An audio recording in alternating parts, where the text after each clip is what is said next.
Again, to break past obscurity, for the people to actually know who you are, faxes are another good choice to be able to use that and take advantage of. Look, okay guys, so this is one of my favorite ones, which is phone calls. Phone calls are the best way to get appointments. It's personal. You get to hear them. You get to get feedback, negative or positive.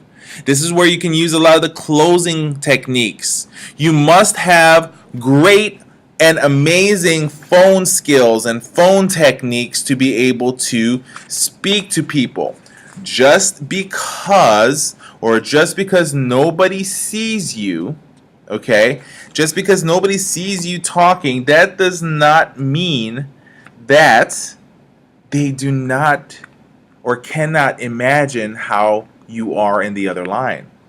So when we are speaking to people, when we are in the phone with people, we need to be able to make sure, okay, we need to be able to make sure that we present ourselves well. Talk to them in the phone just as that person is in front of you. You want to be smiling when you're talking to people. You must have great phone skills.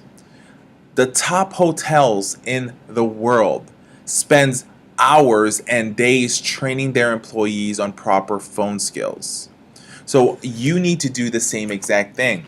I've done in the past where I've called home health agencies and the person answering the phone does not have any right to be using that phone. They need to be able to have that initial answer, that initial introduction.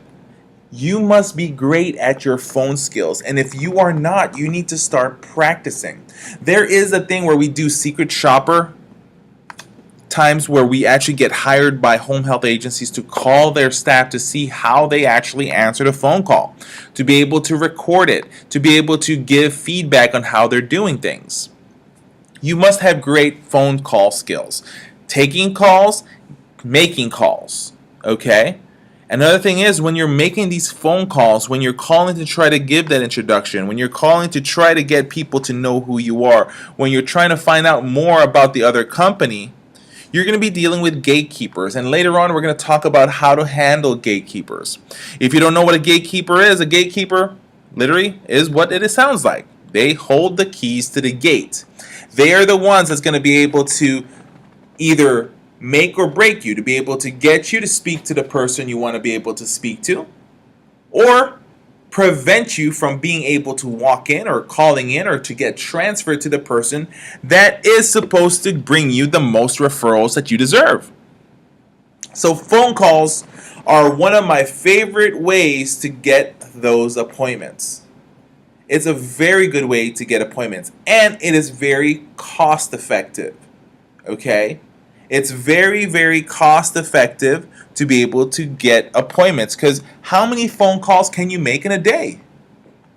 Not all phone calls are going to be successful. But just because you're calling someone and it's not successful to get an appointment, that does not mean you can't gather information on who the person you spoke to, who are the people in the office. There's ways to be able to make sure that every phone call you make is valuable for you. Okay? The next thing we're going to talk about are walk-ins.